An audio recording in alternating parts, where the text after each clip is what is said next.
Subscribe our YouTube channel and watch our videos. امریکہ کے غیر مسلم جس تیزی سے اسلام قبول کر رہے ہیں اس سے لگتا ہے کہ آنے والا وقت مسلمانوں کا ہے۔ یہ اسلام کی حقانیت ہے۔ کسی شاعر نے کیا خوب کہا ہے، اسلام کی فطرت میں قدرت نے لچک دی ہے، اتنا ہی یہ ابھرے گا جتنا کی دبا دیں گے۔ ہلیرین ہیگی۔ باللہ من الشیطان الرجیم، بسم اللہ الرحمن الرحیم۔ یا ایہا الذین آمنوا لا تقولوا راعنا وقولوا انظرنا واسمعوا وللکافرین عذاب علیم۔ اے ایمان والو، ایمان والو، لا تقولو، نہ کہو تم راعنا، وقولو انظرنا، اور کہو تم انظرنا، واسمعو، اور سنو، اور کافروں کے لیے عذاب ہے دردناک۔ خلاصہ تفسیر۔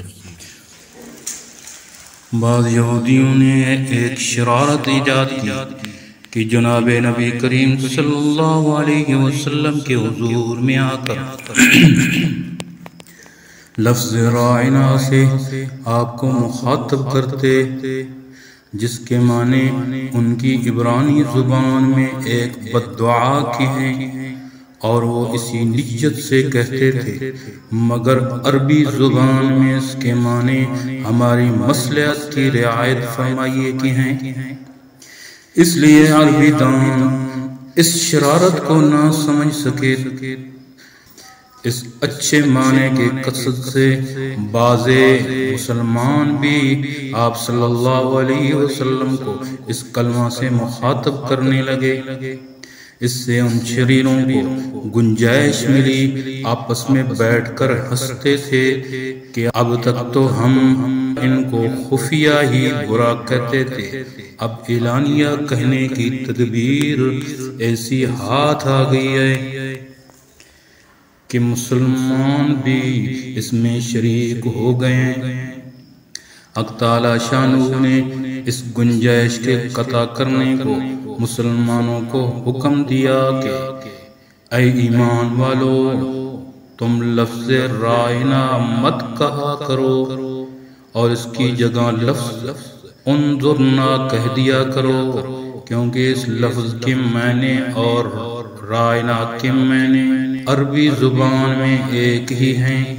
راعنا کہنے میں یہودیوں کی شرارت چلتی ہے، اس لیے اس کو ترک کر کے دوسرا لفظ استعمال کرو اور اس حکم کو اچھی طرح سن لو اور یاد رکھو کہ ان کافروں کو تو سزائے دردناک ملے گی ہی ملے گی، ضرور ملے گی۔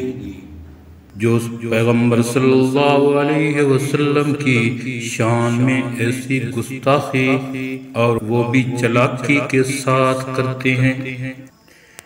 ایک مسئلہ اس آیت کریمہ سے یہ نکلتا ہے کہ اپنے کسی جائز فعل سے دوسروں کے ناجائز کاموں کی گنجائش ملتی ہو تو یہ جائز فعل بھی اس کے لیے جائز نہیں رہتا، جیسے کہ اگر کسی عالم کے جائز فعل سے جاہلوں کو مغالطہ میں پڑنے اور ناجائز کاموں میں مبتلا ہونے کا خطرہ ہو تو اس عالم کا کام فعل بھی ممنوع ہو جائے گا، بشرطے کہ یہ فعل شرعاً ضروری اور مقاصد شرعیہ میں سے نہ ہو۔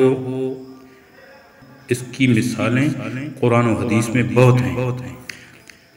اس کی ایک مثال وہ حدیث ہے جس میں ارشاد ہے کہ حضور نبی کریم صلی اللہ علیہ وسلم نے فرمایا کہ بیت اللہ کی تعمیر جو قریش نے زمانہ جاہلیت میں کی تھی، اس میں کئی چیزیں بناء ابراہیمی کے خلاف کر دی ہیں۔ میرا دل چاہتا ہے کہ اس کو منہدم کر کے ارسر نو بنائے ابراہیمی کے مطابق بنا دوں، لیکن اس سے ناواقف عوام کے فتنہ میں مبتلا ہونے کا خطرہ ہے، اس لیے بالفعل ایسا نہیں کرتا۔